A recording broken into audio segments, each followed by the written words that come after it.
The following program contains the opinions of the host, guests, and call-in participants.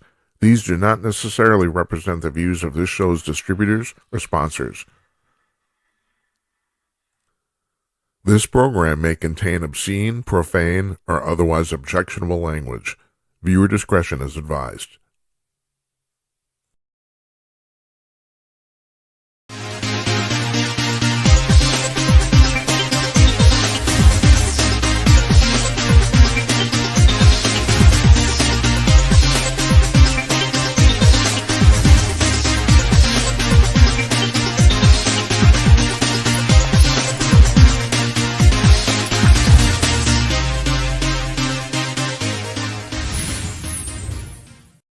Oh my God, we're live on the internet, coming to you cordless from downtown Minneapolis, Minnesota. It's 11:02 on the East Coast of the United States, 8:02 on the West Coast, and 10:02 where I'm sitting here in flyover country. I'm Jim Peters, and welcome to another edition of Jim Peters at Night. I think it's show number 27. I'm not sure. I should go back and count. I try to count every week or so. I don't know. I don't know. I'm in a good mood tonight. I am. I'm awake, and I don't know why. You know, a lot of times I'm not awake. You know, I'm getting to the point where I'm getting into a rhythm after doing this. We're in our 9th week here. We started on July 31st, first show, then second show on August 1st. So basically, you know, like 2 months.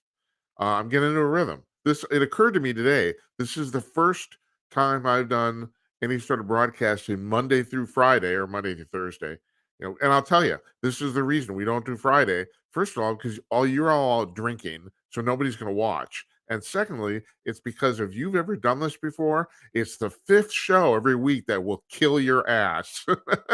And I know that from experience. I was going to say it's the first time I've done weekday broadcasting in about 30 years. I did podcasts before, I did radio shows previously, but they were all either weekly or every other day or something like that, you know, just a weird schedule. And I did an interview talk show here on public television in Minneapolis for 3 years. That was weekly. 3 guests every week. It was just, you know, whoever it was, you know. I was very happy, pleased with that. That started as a show about the arts about in here in Minneapolis because I've been involved in classical music most of my career. And I started this show, and it was just about arts. And these guys said, well, you're really good at interviewing people. So then let's just open it up. And we did. It was pretty much anybody. So yeah, that's my story. I'm sticking to it. I'm awake tonight. Okay, so what do you want to know? This is what you want to know. Tomorrow, our guest is going to be Jeff Myers, CEO and publisher of Conk News. That's the terrific conservative news aggregator at conk.news, CONK.news. Check that out. Honestly, it's the only news source you'll ever need. They have about 100 different websites they're piping in there every day. All the major ones, a lot of the minor ones, a lot of things you've maybe never heard of. They're all like basically on one page. It's fantastic. It's basically what Drudge tried to do 30 years ago and didn't have the technology to do. Now they do. So check that out. He's going to be here tomorrow. I know we're going to talk to him. He has a couple things you want to talk to him. I definitely want to ask him about the whole thing about Speaker McCarthy. The thing about Jeff, now Jeff's been doing a podcast for about 2-3 years, and I'm not certain if I got this right. I think he's going to can it. I'm not sure, but he's been very successful. He's always got a unique take on everything, and that's the reason I love talking to him. It's fantastic. So tune in for that. Next Tuesday, Nathan Wooster from the Epoch Times is going to be here. He's both a political reporter for the Epoch Times, and his specialty is environment and energy. And so he has all sorts of shit to say about the climate change crap. And I've interviewed him before, and so I know he knows he thinks it's crap. I know that. Anyway, apparently he was at the Republican debate last Wednesday, so we want to ask him about that too. Got a lot of other people coming up. I booked Larry Newman is coming back. Now, Larry Newman was he's coming back on the 23rd, Monday the 23rd. He was on the Bigfoot show we did. As a matter of fact, he basically arranged for that. So he's a Bigfoot investigator for the Bigfoot Field Research Organization, which means he's about as legit as a Bigfoot investigator you can get. But the other thing is his day job is he's a bail bondsman. As a matter of fact, I think he is the president Oh God, if I'm wrong about this, correct me. I think he's the president of the Missouri Bail Bondsman Association. I think I'm not sure, or he was. We'll have to ask him about that. We want to talk to him about cashless bail. So this is going to be complete. This is not going to be about Bigfoot. Well, we want to talk to him about because he has a lot of thoughts on this, having worked in the trenches on that for a long time. And I got a few other people lined up the next couple weeks. We're starting to book guests now up ahead. And I'm very happy to tell you that. It's like it's finally we're finally getting our shit together here. And I'll be honest with you. This was I'm doing I'm doing this alone. It's way more work than I thought it was going to be. What the work is involved, booking guests. That's the problem. I know I woke up this morning, I slept in late, I overslept the alarm, and I woke up and I thought, my first thought is not like I'm complaining, it's like Joe Walsh said years ago in the song, sometimes I complain, or sometimes I complain, but Jesus, how did it go? I can't complain, but sometimes I still do. Right, that's it. And I woke my first thought is, what the hell am I going to talk about tonight? Well, 10 minutes looking at the news, I got it all down. It's like I'm starting in a little rhythm here, but booking the guests is it's not a pain. It's just very time consuming. It's like putting together a jigsaw puzzle. Who can do what day, all sorts of stuff like that. So, but anyway, I am starting to get ahead of it after doing this for 8 weeks. And you don't want to get too far ahead of it when you're starting because no one will come on because the show's not on yet. So no one's ever seen it. So there's that. Yeah. Bitch, bitch, bitch, bitch, bitch. Okay. So here's the deal. I don't have a guest tonight. We're going to talk about the news, some other stuff. If you want to call in and talk about anything you want, anything, you go to this. There's on the screen, you can see it. There's a URL there, jimatnight.com/call. If you go to jimatnight.com, just the front page of the website, there's a link to call in on the menu. There's a very giant blue button on the top of that screen on that page, and you just press that and check your camera and mic and get the crap out of your teeth and comb your hair. There's a preview screen and you're on. It's simple. David was on last night. David called in from San Francisco, longtime caller, and he made a point. I have to thank him. He made a point to say that. It's really simple.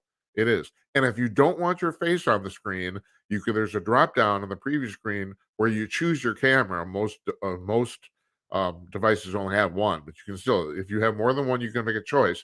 But on that drop down, one of the choices is always no video, and you can check that, and then we'll hear your mic, but we won't see your picture. I know a lot of people, internet. Oh my God, we can't troll if people know who we are. Oh fuck you.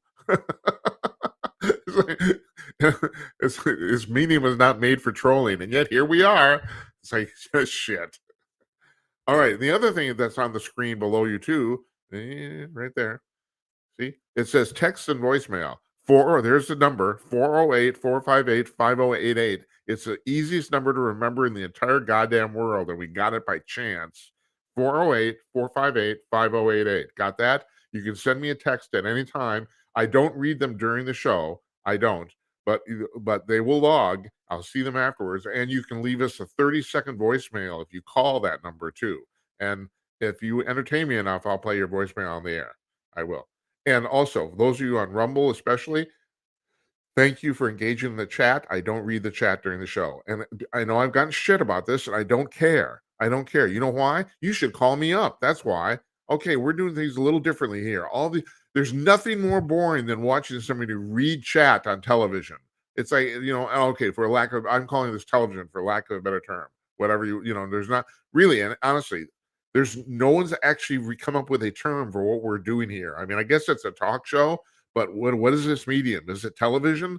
Is it internet TV? What do you call it? I mean, no one's thought of that yet. I was telling somebody in the industry, matter of fact, the people at Talkers Magazine ran an article about us in July. I was talking to somebody over there, very nice of them, and I said, well, it's a vodcast. That's what I'm calling it, VOD cast, as in video on demand. Even though we're doing it live, I'm calling it a vodcast. There's no one's come up with a name for this yet. So there you go. So anyway, yeah, you can call me. You can leave a voicemail, and yes, I encourage you to engage in the chat on Twitter, on Rumble. But I'm not going to read it during the show. Maybe I'll read it afterwards, but not during the show. No, I won't do that. So what do we got going on today? The other thing I want to mention too, I found this kind of interesting. We had an unusually large number of viewers after in the archive for the show last night, uh, even though we didn't have a guest, and I'm wondering, is that because I titled the show "Dogs and Cats Sleeping Together"? Is that the reason? You know, I'm starting to get kind of good at kind of these catchy little titles for these programs, and also the little thumbnails too. Which unfortunately, Rumble is the only place that will take them. So you know, I upload one to Rumble every afternoon, and yeah, I don't know why that is. It's just because they seem to have their shit together more than everybody else. That's why. So anyway, yeah, I don't know if that's the reason. You tell me. I don't know. You can call me up. What do you want to talk about? Your marriage? You want to talk about shopping? We had a wonderful discussion with David last night about shopping at Trader Joe's, which is great. And you know something? Here's the deal.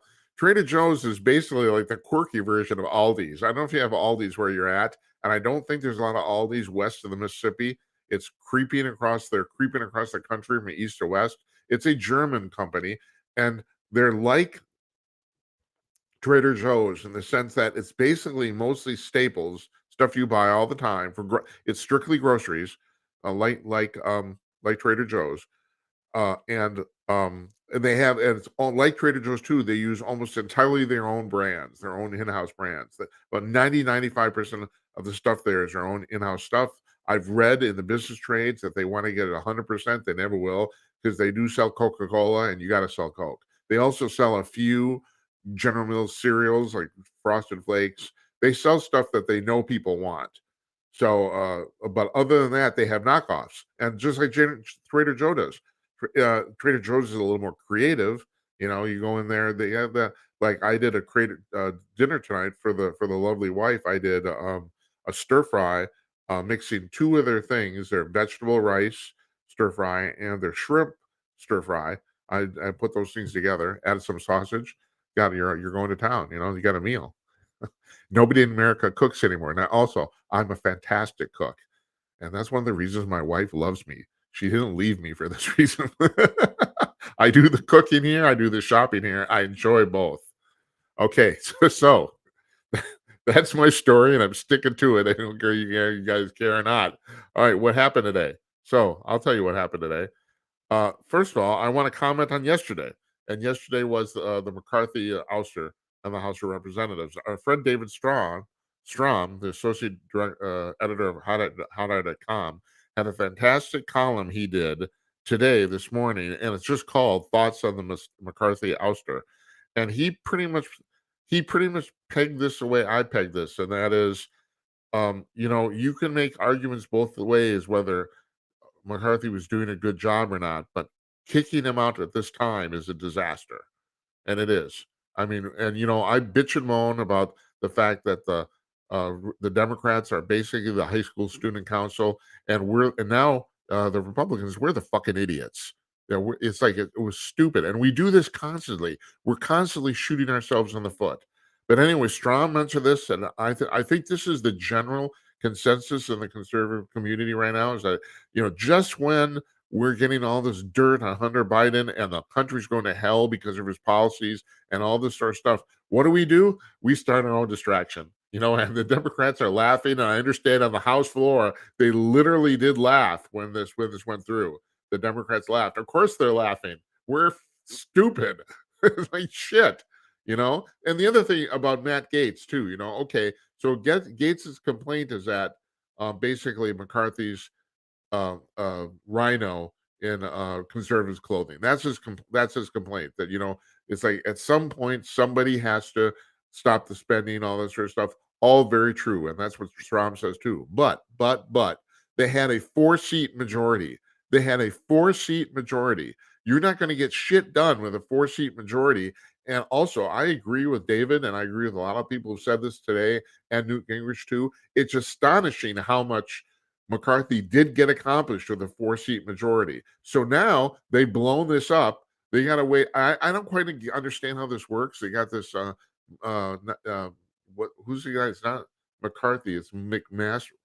The Patrick, the guy who took his place. There's a pro tem. There's a temporary speaker, and but apparently the temporary speaker has no power. They can't do anything until they get a real speaker. Something like that. I don't quite understand. I don't quite understand how that works. But the thing is, The person who comes in, no matter who it is, they're going to have the same problem. And in other words, and I agree, I don't think you would find somebody to do the job better than McCarthy did. And yeah, you could make an argument it wasn't going well. You could. But under the circumstances, shit, what can you do? You got a 4-seat majority, and the Democrats have the other two branches. What are you expecting? The world? What do you want? Champagne? I mean, shit. Yeah, spending is out of control. At some point, somebody has to say enough. Somebody's got to fall on their sword in Congress and say, we're going to stop this right now. I'd like to think you'd be a president. I think a president, a leadership, executive leadership needs to do this.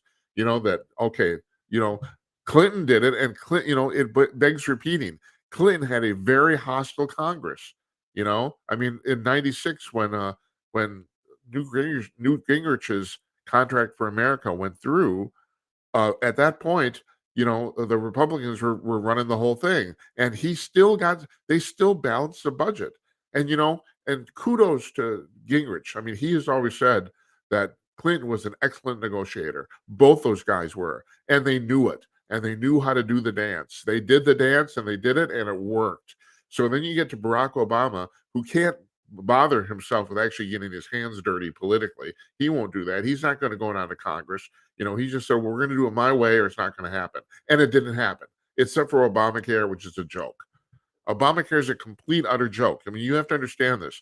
This Obamacare accomplished nothing. Of all the stuff it was supposed to do, no, the problem, okay, a lot of people got their insurance rates lowered. The problem is an equal number of people got their insurance rates increased, and it did not have to do with how much money you made.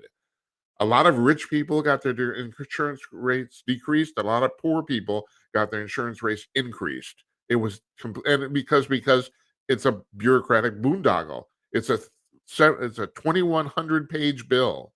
I keep getting back to this, but you got to understand this. So Nancy Pelosi very, very famously said, we're going to have to pass the bill to find out what's in it, which is the stupidest thing.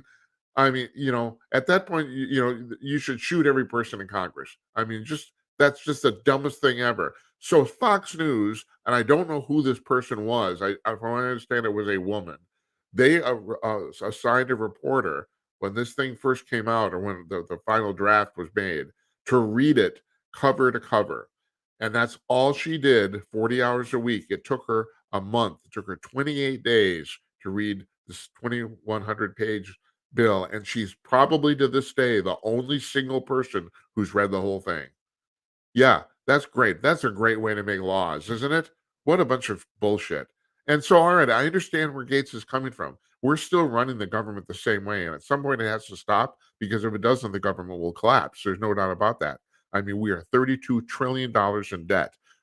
So, okay, we're never going to pay all that back ever. That's true. But we're dangerously reaching the point where we would not be able to maintain this debt. That's the real problem. We won't be able to service it. So the woman, I can't remember the woman's name, because I actually looked it up the other day. Lionel something. She's a novelist. She wrote a book about 10 years ago. It was a novel about what happens to a formerly wealthy family, but it was basically about the United States, about what happens when some president in the future, I think the book takes place in 2038, I think, I'm not sure, basically says we're defaulting on the debt. We're not paying it back.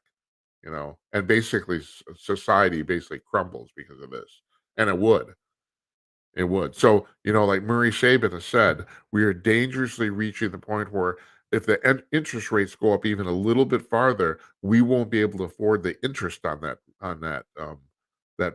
debt.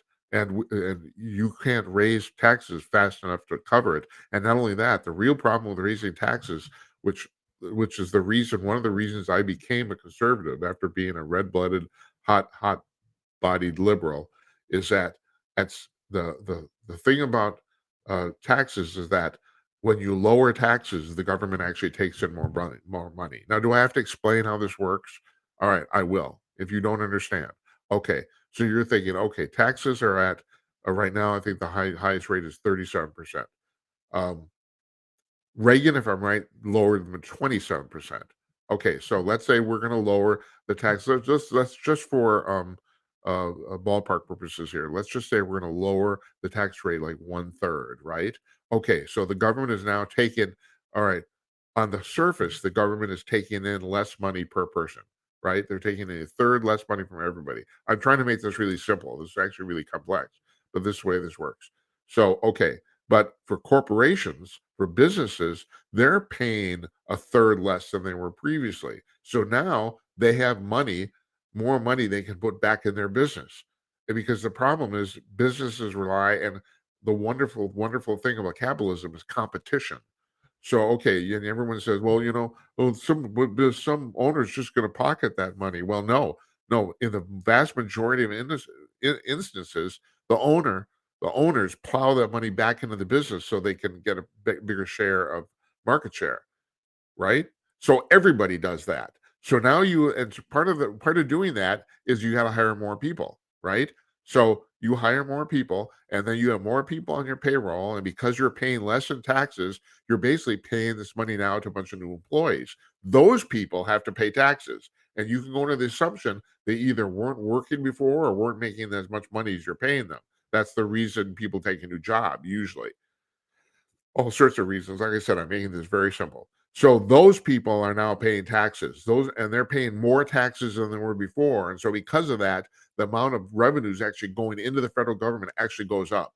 Now we've never reached the part. There's obviously a curve here where at some point, if you lower the taxes too low, that would cease to take effect. But we've never even come close to experiencing that. Every time in American history, the word federal taxes have been lowered, the revenues into the government have gone up every single time. So, and Clinton, who seemed to be the only Democrat in frickin' history who understood economics, he got this. He knew this. So, and I can't remember, did they actually lower taxes during Clinton's term? Maybe not, but I know they didn't raise them. I know that. Resisted that. The brilliant thing about Clinton as an economist, okay, so when he came into office, it was after George Bush Sr., and we had 12 years of what's now called the Reagan Revolution, and things were going along just great, just fantastic. You could make an argument that the reason Bush lost re-election is that he steadfastly promised he wouldn't raise taxes, and he ended up doing it. And I gotta admit, I cannot remember what the rates were. I can't remember how much. But he was so steadfast in that promise that that basically cost him election. It was extremely public, just because he was so steadfast on the promise and he broke it, and that might well, and also the fact that what's his name, uh, the businessman ran against him. Oh God, I wanted to say DeSantis, but what is his name? Oh shit, it's on the tip of my tongue. The guy ran the well, anyway, he got 19% of the vote, and that probably cost um, Bush the election too. So Clinton comes in, and there's this apocryphal story. I don't know if it's true, but it's been rumored for years and years and years that basically at his first cabinet meeting, Clinton turned to the cabinet and said, "I don't care what we have to do, and I don't care whose idea it is. I want to make certain that in 4 years' time, when I'm up for reelection, the economy is running like a top." And he said, "I don't care. I don't care what side of the aisle these ideas come from. We're going to do whatever works." And the first thing he realized is that what was going on right now, or at least it was pointed out to him, whatever, was working quite well. And so instead of being the stupid Democrat most Democrats are and immediately raising taxes, he let the whole thing ride. He did nothing. And you're saying, well, how is doing nothing getting something accomplished? Well, sometimes, folks, it is. And you should know that about your own life and your own business, your career too. Sometimes doing nothing is better than doing something. And this was one of those cases where he just let it ride. And that alone was brilliant. He didn't do a thing.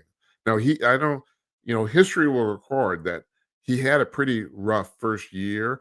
Almost all presidents do because it's really hard to get acclimated to the unusualness of this office and this position. I mean, even Trump did. I mean, Trump until in 2017, until they passed the Trump tax cuts in December of that year, Trump basically had 11 months of chaos. But they got their shit together, and that's the thing. The first year of every presidential term is almost completely wasted. Totally, nothing gets done. It's so hard to learn how to do this job, and it was for Clinton too. Clinton had a pretty bad first year, but that one thing, not fucking with the economy, is to his credit. And of course, as time went on, he really got into the groove, and him and Gingrich ended up negotiating a whole bunch of stuff, and they had the first balanced budget yet ever. And leave it to to Clinton's brilliance for a Democratic president to stand up during the State of the Union, um, and say the era of big government is over. I mean, I've said this before. Since Kennedy and his unfortunately cut short demise, until in that time frame, that's 60 years now. We've had only three great presidents: Reagan, Clinton, and Trump. And the fact that the people say Trump is evil, I can't get. This is starting to piss me off more and more. It's like, what do you want? This guy did a good job, and that's the other thing. He's already been president once. We know what's going to happen. But the problem is, it scares the people in the swamp, because there's a whole bunch of people that know that if Trump becomes president again, they're going to lose their jobs, and they should. That's the other thing. Yeah, they should lose their jobs. And Trump has brought this up too. My friend Tim Conaway, he's running for president. He has also brought this up. Matter of fact, I heard it from him. I think before Trump probably heard it from him. I don't know, but about the fact that we don't need term limits for elected officials. We need term presidents for bureaucrats. If you're in the federal government and working at a certain level, whatever the fuck those levels are, I don't know. Wherever you're going to draw a line, you shouldn't be able to keep your job for more than 10 or 15 years. You know, and the argument that people make against term limits for elected officials is that, well, the public has the opportunity to remove them anytime they want. But what belies that is Franklin Roosevelt's term as president, who was elected for 4 terms. If he had lived, he would have served 16 years. And who knows, he might have run again. Who the frick knows? You know? As it was, he died like 3 months into his 4th term. He basically served 13 years, roughly. But the law to give the president term limits was enacted right after his death, because everyone realized we do not want this again. Up till that time, there was no term limits for presidents, and presidents could run as many times they wanted. He was the first president who actually achieved more than 2 terms. Several tried. Teddy Roosevelt tried for a 3rd term, not consecutive. He quit after 2. Then and who was the president after that? Woodrow Wilson, is it? Anyway, Roosevelt decided that was bullshit, and he tried to come back. He did not win re-election. He didn't. I think Grover Cleveland tried to, and he's the only president. If Trump wins in 24, he will be the only president, along with Cleveland, to have non-consecutive terms. They're the only one. But where was I? Okay. So yeah, so Clinton was brilliant. And I don't care, if you're sitting there and you're saying I'm not a hardcore conservative, well, maybe I'm not. I don't really give a shit. All I care about good ideas and people getting shit done. And that's another thing too. Okay, and Strom brought this up in his time, just to close on this, in his piece that's on Hot Air if you want to see it, about the fact that, matter of fact, I'm going to read you. I cut this out. Here's a quote. Here's the ending quote from David's piece on Hot Air. Quote: "It is the outcomes that matter, not just now, but especially for the future. The stakes are high, and Matt Gaetz went all in, holding just a pair of threes." And he's right. But the point is, like he says, it's the outcomes that matter. America doesn't care about results anymore. And we have marketers, and I talked about this last night too. We have, there's all this Bud Light fiasco and all this shit. We now have marketers that don't know how to market. We have these kids, and yeah, I'm going to call them kids. I don't care. I'm 68. I'm going to be 68 years old next week. Screw you. If you're 26 years old, you probably don't know how to do your fucking job. That go to college, they get these majors in marketing, and they end up at these corporations. They decide, well, I'm going to be a social justice warrior. We're gonna sell beer to trans people. And did it ever occur to you that maybe trans people just isn't your audience? I don't. Nothing against trans people per se, and also you have to understand, and they're kind of looking toward this because this worked. The gay community for certain products is a very, very good audience, mostly because, relatively speaking, they don't have children, and because of that, they have a large disposable income. And also, gay men, especially, basically know how to live pretty fabulously. So if you're selling like cruises or like fine wine or anything that's basically considered a high quality product, God bless you, market to the gay men because like they love that crap and they can afford it. They will buy it. Now, if you're selling Bud Light, what the fuck are you talking about? No, first of all, there's no trans people. This is the thing, this community has gone on and on about this transphobia, violence against trans people. There are no trans people. Now, I'm talking statistically. Yes, they are trans people. I've known a couple. I know a couple of trans people. There are trans people. Statistically, there aren't. There's 330 million people in this country. You wrap your mind around that. I have noticed that the difference between CEOs and people who run companies, the difference between the people who are successful on a national scale and the people that aren't, are the people who actually realize how many people are actually in the country, how big your audience actually is. And I got to be honest with you, I've run firms in the past. It took me years to figure that out. That holy shit, there's a lot of fucking people. So the thing is, so who are you marketing to? And especially if you're using like traditional advertising, no one wants to talk about this. But the reason Netflix and Amazon Prime and all these people are inserting ads into their streaming shit is because television advertising still works. It's still probably, along with advertising on Facebook, and I hate to give those people credit, but still, because I hate their guts. Along with Facebook advertising, television advertising is still the most effective type of advertising there is. But you have to basically give it a really good budget because it's really true. Basically, people won't buy anything they see on TV and they've seen a commercial at least 7 times. So you have to make certain that one person sees that commercial 7 times. So to do that, you basically have to run that commercial 200 times a week. That's basically what you got to do. And so if you have that sort of money, you can make it work.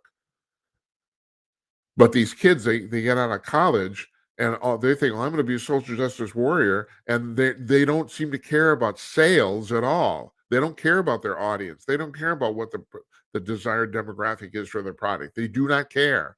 They're just going to change the world. Fuck you. It's like, Jesus Christ. I mean, what a bunch of bullshit. It really, really bothers me. It really does. I've said this 3 or 4 times on the show. I'm going to say it again. So Johnny from Jesse Waters' show, prime time on Fox News, Johnny's the guy that Jesse sends out on the street, just like Bill O'Reilly sent Jesse out 20 years ago. So Johnny's at Princeton. He's interviewing this woman, the student, young woman. And he said, well, what are you majoring in? She said, I'm majoring in marketing. And he says, what do you think about that Bud Light thing? And she says, man, I wish I'd been around to help Dylan McVaney out through that. He didn't get enough support. And Johnny says, yeah, but sales for the product tanked. And she just smiles. She doesn't say anything. You know why? She would have done that anyway. She's not going to say. She knows it's bullshit, but she's still going to do it. We are training people in college now, and David talked about this last night. God bless him on his call. We are training people to basically, they're buffoons. That it's not just that they don't know how to do business; they don't, and most of them, of course, are not taking majors in business. They're majoring in psychology or archaeology, or not. I don't want to. I should have mentioned archaeology. That's actually a pretty cool thing. But there's a lot of gender studies. What the fuck is that? Although some of the biggest hires in corporate America right now are in I call it the DIE, the DIE component. That's actually diversity, equity, inclusion. That's some of the biggest hires there are. Although there's starting to be now a backlash of this, especially in the UK. The UK has basically given they've thrown all the trans bullshit out the window. Just today, the Prime Minister of England, he said the quote was, "A man is a man and a woman is a woman." That was the quote. And then there was this, I think this was in the UK too, where there was some, uh, there was a track and field meet, or was it swimming, where the women said, if you let trans men into the competition, we won't compete, and nobody showed up. Nobody showed up. No trans men showed up either. Nobody showed up for the meet. No one. It's like people are starting to get really pissed off, and it's like, no, a ham sandwich is a ham sandwich, man. You can't tell me it's roast beef. You know, it's not. I got kind of worked up there, didn't I? Holy shit! You give me a call, okay? Gemini.com/call. Interested in what you have to say. You can tell me I'm full of shit. It's fine. If you insult me, maybe I'll cut you off. Maybe not. Who knows? Anyway, that was David's piece today. And meanwhile, in Europe, okay, I titled today's show "Protecting Us from Ourselves." And for those of you who haven't read the description, here's the description: Appellate court rules that yes, the Biden administration did collude with big tech to stifle free speech. That's what I wrote for the description. In in Switzerland yesterday, a writer was jailed for 60 days, excuse me, for 60 days for writing in an article for calling a woman a fat lesbian.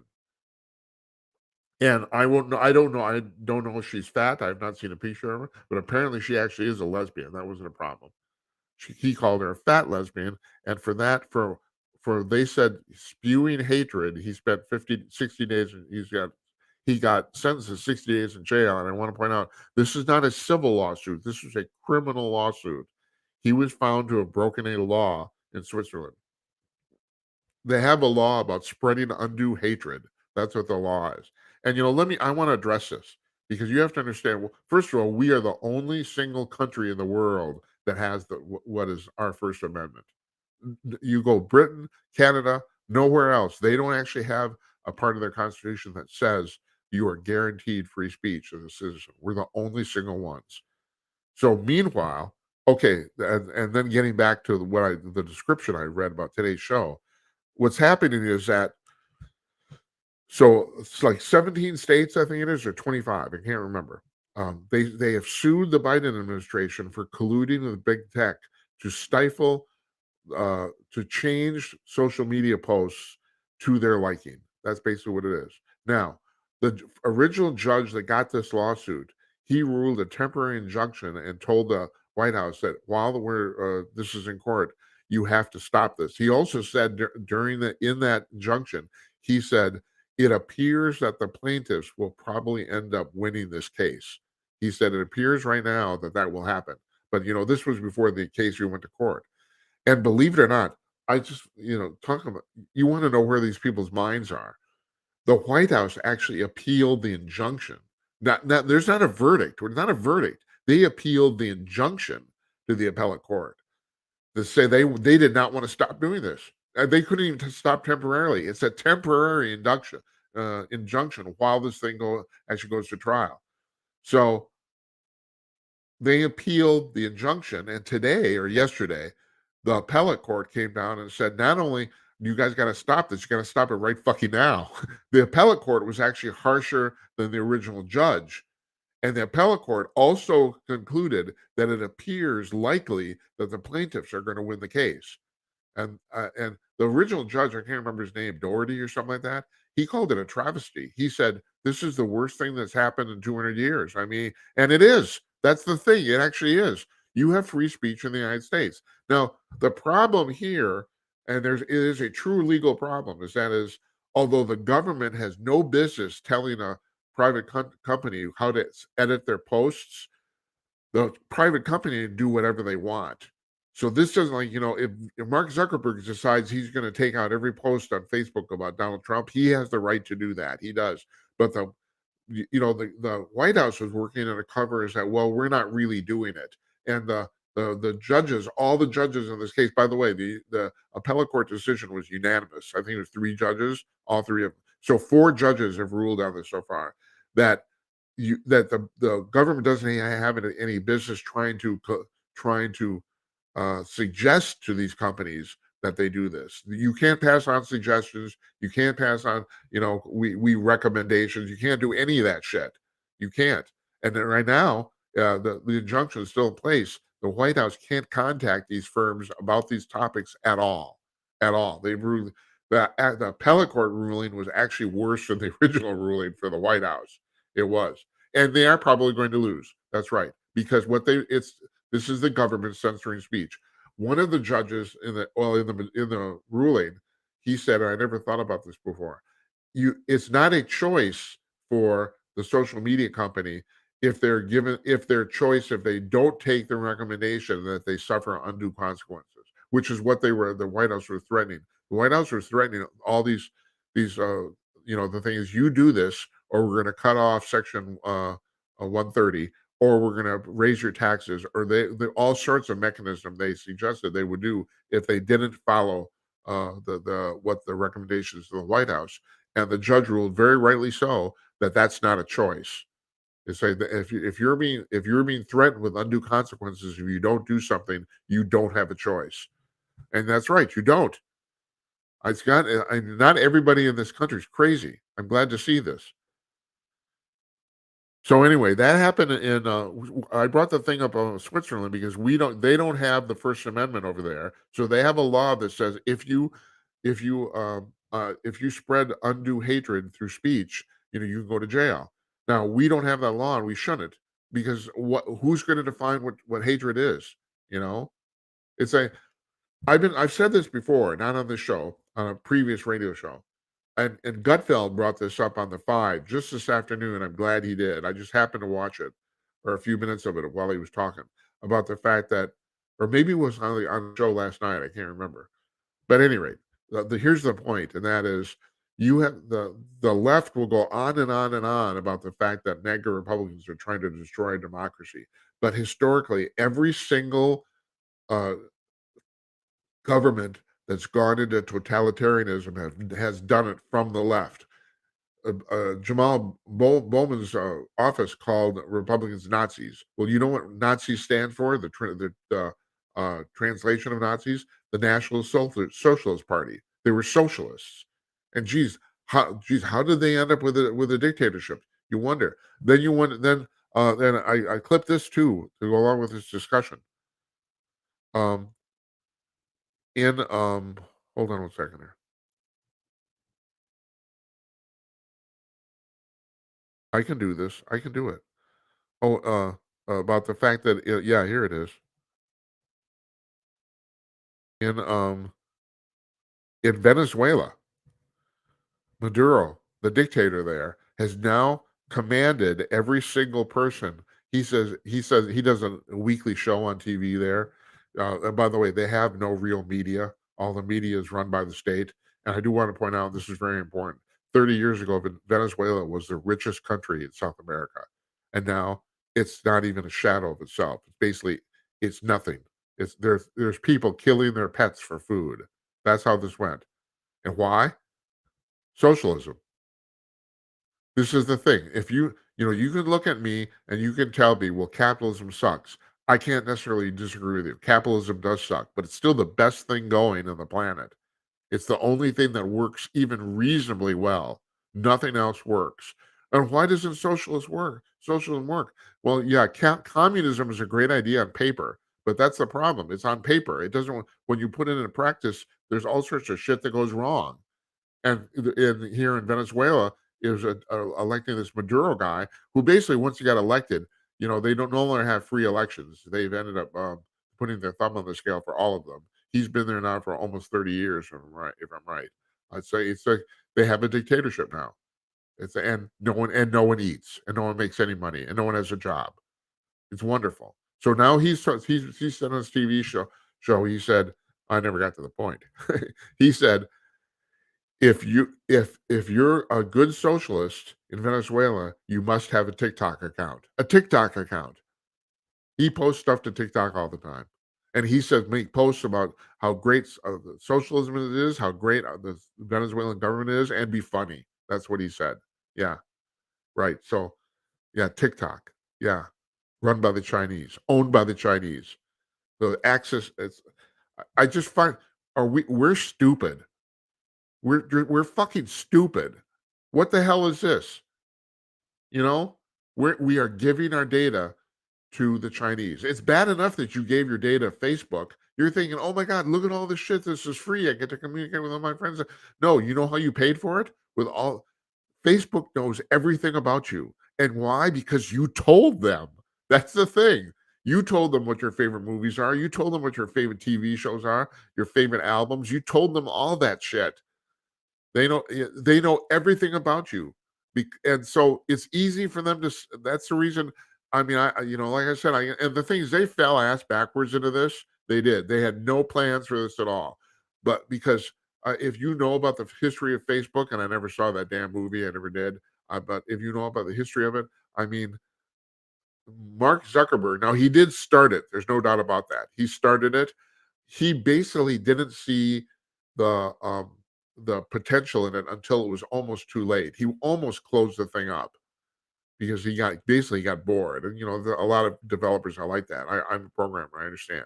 You know, it's like they get bored with their little toy, and he almost closed it up. But the thing is, but what he finally realized, or somebody finally got through his head, is this will be, and it is now, the best single advertising medium ever devised. Why? Because Facebook knows everything about you. And there's what, five, how many people on there? 1.6 billion or something like that. I think there's and at least half the United States is on Facebook. So you got 125, 130 million people, 150 million people, and they individually know everything about you. So you talk about targeting advertising, there's no better place to do it. And actually, if anyone who advertises on Facebook, it's actually quite complex. I mean, I have run the Facebook ad manager. I've run it. It's not for the faint of heart. It takes quite a while to get up to speed. But the thing is, if you can do it, it's really cheap, effective advertising, and that's the reason Facebook makes boatloads of money. That's the reason. So yeah, so you told Facebook all about you, and now, but okay, you did that, right? Now we got the Chinese. Oh, look at this app! Look at all these people dancing, blah blah blah blah blah. So now we're handing our data over to the Chinese. It's bad enough that we're giving it to Zuckerberg. You know, it's bad enough. And then he gives a $500 million to rig the election. But now we're giving our data to the Chinese. Now the Chinese know all about you too. Yeah, you're really smart. Yeah, good job there. Yeah. And the people saying, "Oh, I need my choice of social networks. I can't live without this." You know something? You can. You can live without it. I do. I'm doing just fine. I'm on the internet tube TV. It's like, no, you can no, you can live without this. I've told you this. I'm not on social media. You do a search for me, you won't find me other than this show. You'll find this show. This show is on all the major platforms. That's true. And yeah, you want to call me a hypocrite, but I'm not on TikTok. I would not put. Wouldn't even do that. I got on TikTok once. My former employer asked me. I worked for a conservative news service, and they asked me to check out TikTok. Do we want to put a presence up there? And I did, and I was appalled because first of all, this is what this generation considers entertainment. Jesus Christ. My God. I do not consider the fact that of somebody watching some woman put on makeup or somebody go through there, tell me what's in their refrigerator. That is not entertainment. I don't, it's like, you have to, I don't care. You call me an old fogey all you want. That's stupid, you know? So yeah, now Maduro over in Venezuela, he's telling everybody in the country they got to get on TikTok. Geez, I wonder why. I don't know. What the fuck? We're all going to hell. We are. It's like, and that's what Strom's point's got to get. I'm going full circle in his article today about the fact that you know this is not. I don't think this is hyperbole. We're close to losing the country, and I'm not talking about. I'm not talking about Democrats versus Republicans. I'm talking about between a national debt, the fact that we're basically enabling our enemies.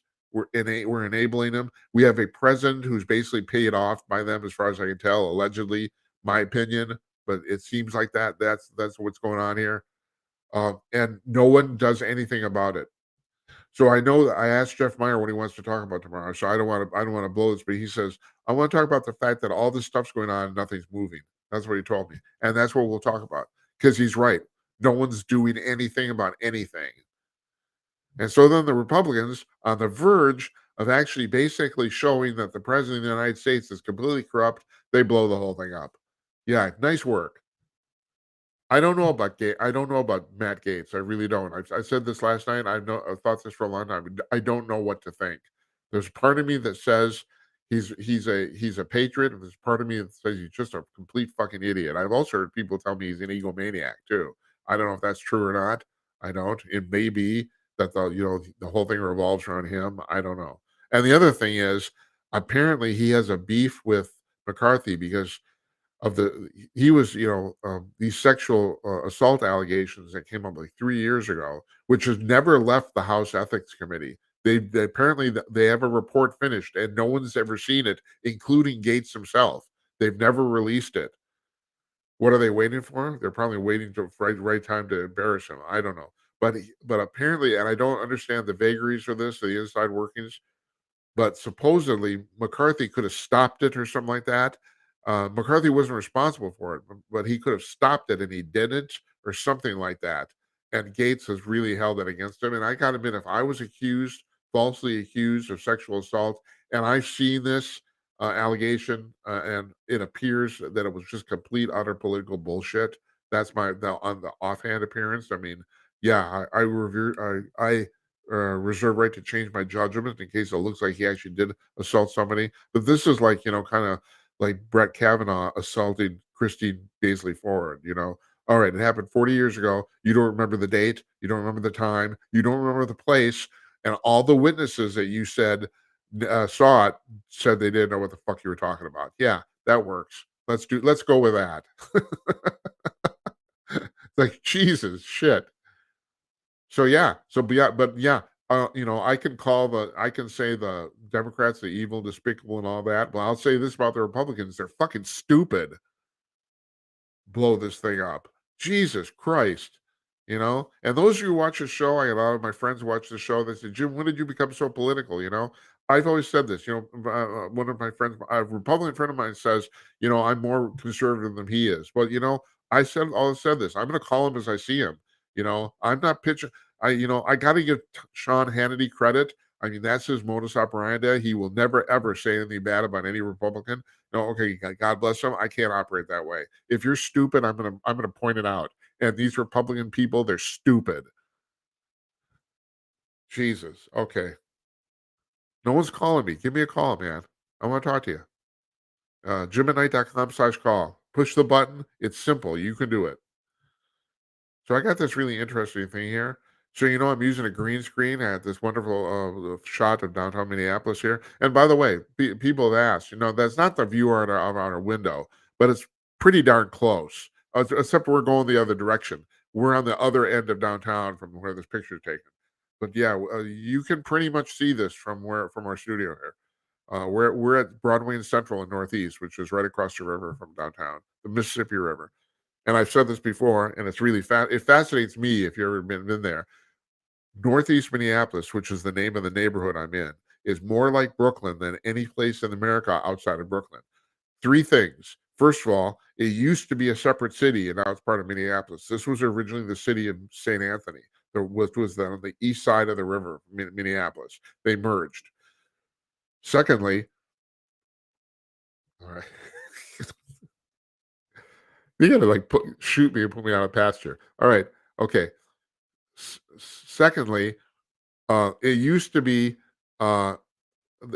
considered a dump shithole neighborhood. This was I've been living here for 30 years.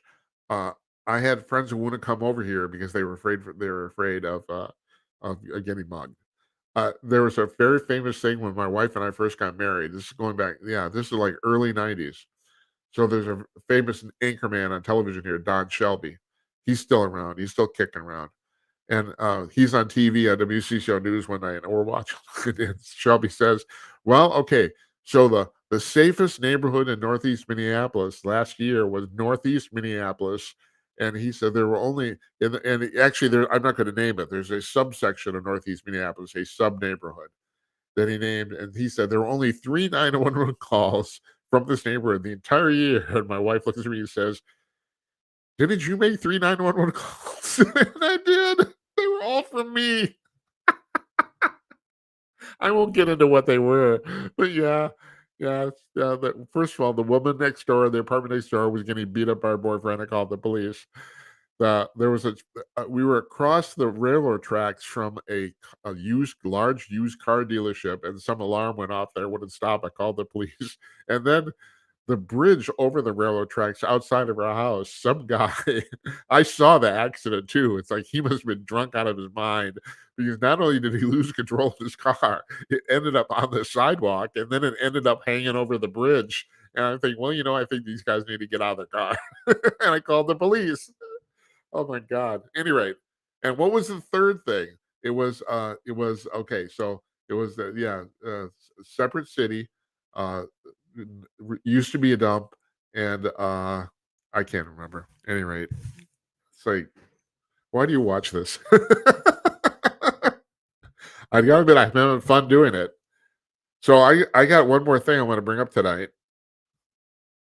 You never called. It just bothers me. You never call. You never call, and I don't know what to make of it. Do we still have a relationship? You know? Am I gonna have to drink the wine by myself? You never call. You don't. All right, here's the last thing I got tonight. This is from Outkick.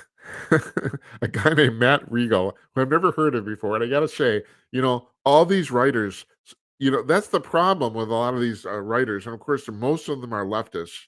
I have to point that out because the thing is, I don't know I never know if this is a coincidence or not. A lot of these writers have figured out if they say shit that's completely outrageous, they will make the news, right?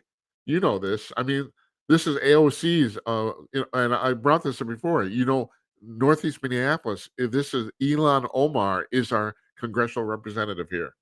That woman who married her brother, who's having sex with her relatives. Who the hell knows? I don't know. Allegedly,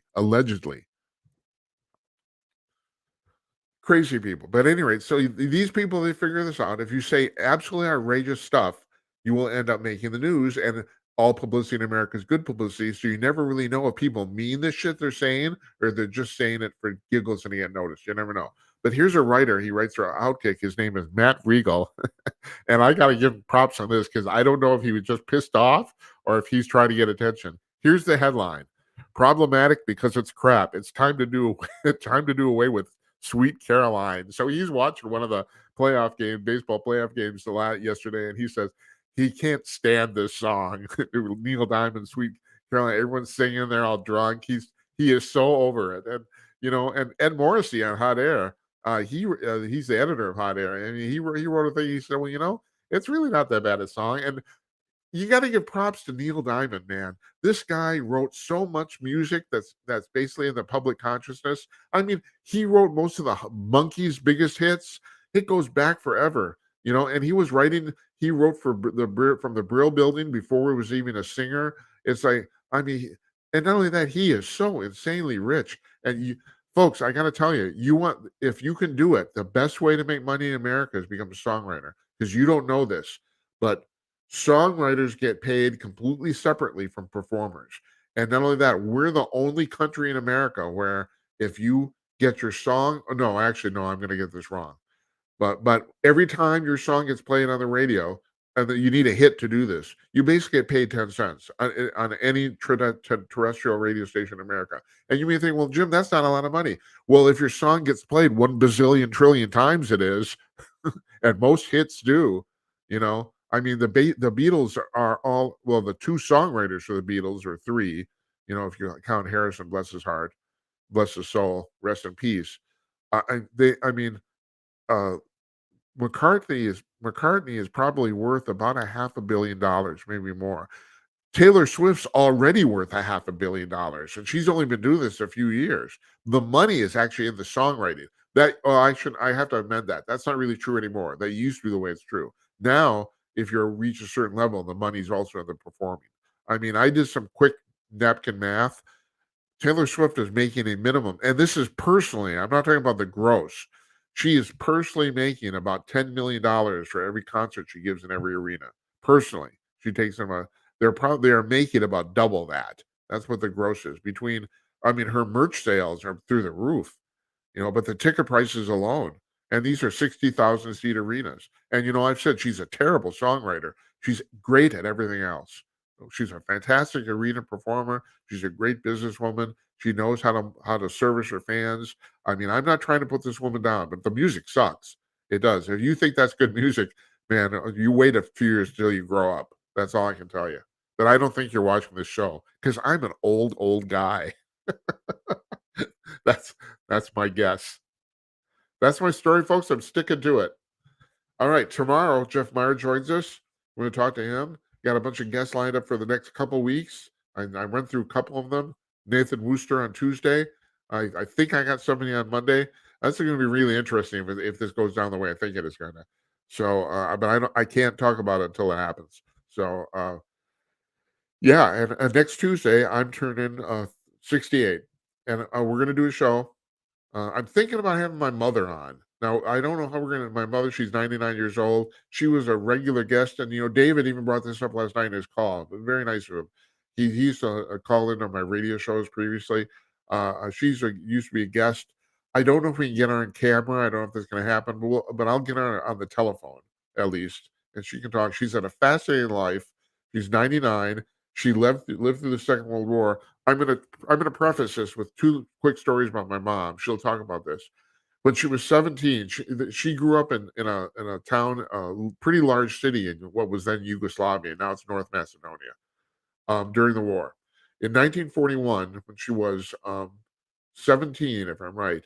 Now get a load of this. She had her appendix removed with absolutely no anesthesia whatsoever. None. Not even local. In other words, they cut into her gut and removed her appendix, and she was conscious. And yeah, and, and I've asked her, "Well, Mom, what was that like?" And she said, her quote is, "It hurt like hell." No shit. And the other thing is, during the war, the last year of the war, her town was occupied, but the German soldiers knew they were losing, and basically they went on a looting spree. And she said they were basically running around all the neighborhoods, raping all the young women. And her father, she slept for 3 months every night in a false wall inside a closet. So she wouldn't. Her and her sister did escape that fate. So yeah, how do you want to sleep? You want to spend 3 months inside a closet? You want to do that? And you're you're bitching about your car alarm. I'm bitching about my car alarm. Who am I kidding? It's like, God. Anyway, folks, thanks for listening. Thanks for watching. I really appreciate it. I do. I'm starting to like doing this, even though, like, there's a part of me. I'm like I said, I'm gonna be 68 next week. I'm getting really fucking lazy. I just admit it. I am. I used to be such a workhorse. I mean, I could go and go and go, and I loved doing it. It's like I was going to the gym at 3 o'clock in the morning for years. And now, man, I can spend hours just sitting watching Let's Make a Deal and reading shit on my phone. It's like, I don't know. Have you seen that Tiffany Coin woman on Let's Make a Deal though? Oh my God. It's like, holy shit. Yeah. I'm also an old pervert too. Did I mention that? All right. So tomorrow, Jeff Meyer. And let me just tell you this too. We're taking next Thursday off. I'm going for a very long weekend in the UP in Michigan. We're no show next Thursday. Yeah, onward and upward from here.